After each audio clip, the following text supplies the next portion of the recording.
the beauty, the glory of the whole experience as the beach is just lined with thousands of people singing the choruses and praising the Lord, then walking out into the water and the burying of the past, and then when they realize that all of the past is gone, that it's all been buried, that God has absolutely nothing against them. The slate is clean. It's a brand new life now with Jesus. Not only that, even as the Spirit descended upon Jesus after his baptism, their hearts are open and they just receive the power of God's Spirit to live that new life that the Lord wants them to live. And it's indescribable.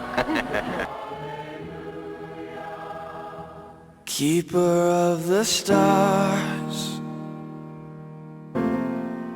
Lord of time and space, I will live my life lifting up your name. Here is a man and a woman that for 17 years, nothing has happened to them. They've had it tough. And then all of a sudden, at God's divine time, God begins to use Chuck and Kay, and it becomes a world movement. The Lord just chose for this time to pour out his Spirit upon this troubled youth. And many, many thousands came to know Christ, during which was called the Jesus Movement by Life magazine, I think. And it was true. Jesus was moving. God was doing something special in the Jesus movement. And the Jesus movement was bigger than Calvary Chapel, obviously.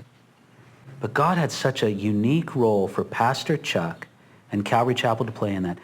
What Pastor Chuck did was he brought these lives that were being changed in this outpouring of God that is often called the Jesus movement. And he really connected them to church. God has used him in an unparalleled way because he's stuck to the Word and he's taught the Word. I sometimes think if you squeeze Chuck, the Word of God would squirt out. He's a man who puts God first, and he is a role model. If a young pastor's come along, who do you want to shape your ministry after?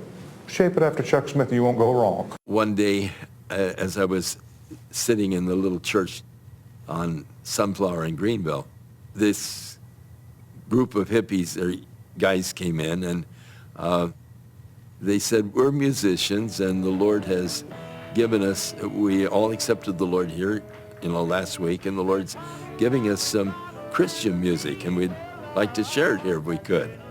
And I was a little skeptical, but I said, well, can you give me a demonstration? They said, yeah. And so they went out and got their guitars and all out of their van, and their instruments, and they came on, the bass and all, and they started singing this song, and as they started singing, it was so moving, so touching. I started weeping. And so I said, it's Monday, and I said, we have a Monday night study with the kids. Can you come tonight? And they said, well, one of our lead guitarists is doing weekends in jail, but he gets out at noon, and so we can probably make it. He was doing a marijuana rap on weekends, and so they came that Monday night, and it was just electrifying. Long hair, short hair, some coats and ties, people finally coming around, looking past the hair, straight into the eyes, people finally coming around. It was the story of what was happening during this great movement among the young people.